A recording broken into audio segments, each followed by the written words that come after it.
Welcome to section 5.1, Arrays.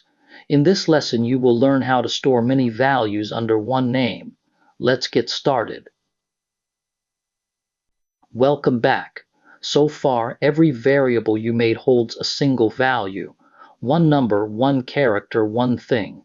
In this lesson, you will learn how to store many values under one name. The tool for that is called an array. Let's see what an array is and how you use one. This is the plan for this video. First, you will learn what an array actually is. It lets you store many values of the same type under one name, all sitting together in one block of memory. Next, you will see how to declare an array and how to reach the values inside it. The indices start at 0, and you use an index to read or write any element by its position. Then you will fill an array with values and loop over it. You will use this pattern to add up numbers, search for a value, and find the largest one. After that, we talk about a real danger. C does not check your index.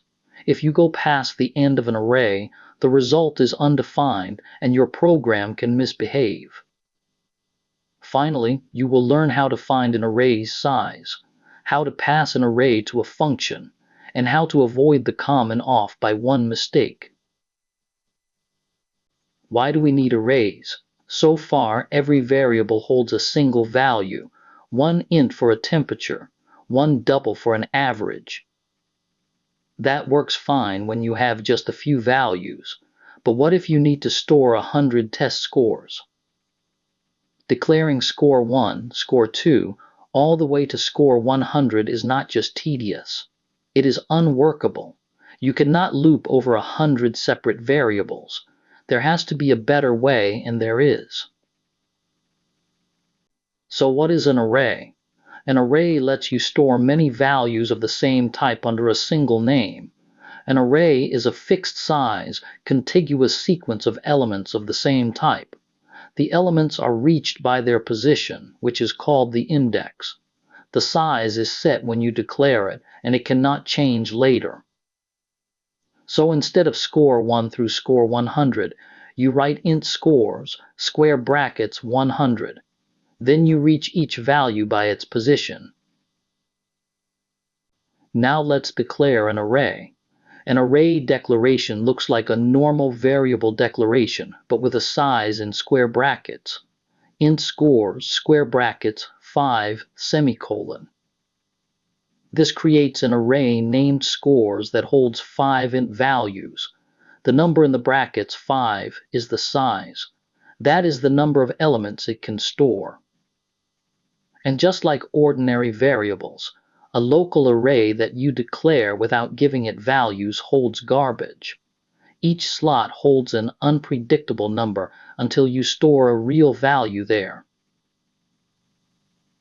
An array lives in one unbroken block of memory. This is scores, with 5 int slots sitting side by side. The first slot is index 0. Its value is 90, and it lives at address 1000. Next to it, index 1, value 85, at address 1004. That is 4 bytes after the first slot. Index 2, value 92, at address 1008. Index 3, value 78, at address 1012. Index 4, the last slot, value 88, at address 1016. Look at the addresses. Each one is exactly 4 bytes after the last, because one int is 4 bytes. That is what contiguous means, and it is what makes indexing fast. Now, how do you reach a single element? Each element has a position called its index, and this is the most important rule to remember. In C, indices start at 0, not 1. So an array of 5 elements has indices 0, 1, 2, 3, and 4. The first element is at index 0. The last element is at index 4, not 5. The index, also called the subscript, is the 0-based position of an element. For an array of size n, the valid indices run from 0 through n-1. The expression array square brackets I reaches the element at index I. Let's use indexing in a real program. First, we declare an array of 5 ints called scores. Then we store values. Scores at 0 gets 90.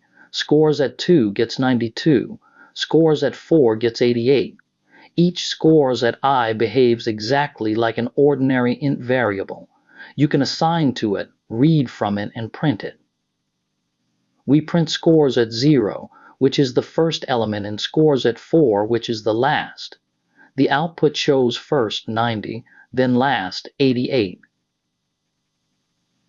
You can give an array its first values right when you declare it, just like a regular variable. Use braces with a comma-separated list. Int scores, square brackets, 5 equals, brace, 90, 85, 92, 78, 88, brace. The first value goes to index 0, the second to index 1, and so on. There are 3 handy tricks. First, partial initialization. If you list fewer values than the size, the remaining elements are automatically set to 0. Second, you can zero the whole array by writing equals, brace, 0, brace. Third, you can leave out the size. If you give an initializer list, the compiler counts the values and picks the size for you. This is the array we will walk. 5 values, 90, 85, 92, 78, and 88. The loop variable I will visit each one in turn.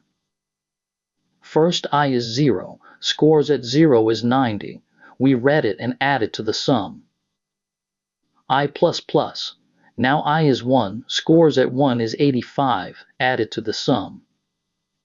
I++, now I is 2, scores at 2 is 92, add it. I++, now I is 3, scores at 3 is 78, add it. I++, now I is 4, the last index, scores at 4 is 88, add it. I++ makes I 5. The test, I less than 5, is now false, so the loop ends. Every element was visited exactly once. A very common task is finding the largest element. The strategy is simple. Assume the first element is the largest, so we set max to scores at 0. Then we scan through the rest. If we find something bigger, we update max. 2 details matter. The loop starts at I equals 1, not 0, because we already used scores at 0 to set max. And we set max to a real element of the array, not to 0, so it still works when every value is negative. The output is highest, 95. This is scores, a 5-element array. The valid indices are 0, 1, 2, 3, and 4. All 5 cells are real memory that belongs to the array. Now what about scores at 5? There is no 6th cell. This red slot is one past the end.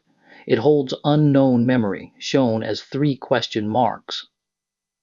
When you write scores at 5, C does not stop you. It silently reads this out-of-bounds slot. That is undefined behavior. Anything can happen. Let's be clear about how dangerous this is. Accessing scores at 5 on a 5-element array compiles without any error. When you run it, the value is unpredictable. You might see 0, or a random number, or the program might crash. This is called undefined behavior. The C standard says anything can happen. Out-of-bounds writes are even worse, because they silently overwrite memory that belongs to other variables. So the rule is simple. Always check that your index is within bounds before you use it. Sometimes you do not want to repeat the size as a magic number all over your code. The sizeof operator helps. Sizeof on an array returns the total number of bytes it takes up, not the number of elements. So to get the count, you divide the total size by the size of one element. Sysioff scores divided by Sysioff scores at 0. The output is elements 5. Here scores holds 5 ints, each 4 bytes, so Sysioff scores is 20 bytes. Sysioff scores at 0 is 4 bytes. 20 divided by 4 is 5. The nice thing is this count adjusts by itself when you add or remove values. You can pass an array to a function. In the parameter list, you write empty square brackets to say this parameter is an array. Look at this average function. It takes r, an int array in size, the number of elements. Then it loops and adds up the values and returns the average. Notice that every function that takes an array also takes a size parameter. Inside the function, Sysioff r does not give the array size. It gives the size of a pointer, which we will explain in a later chapter.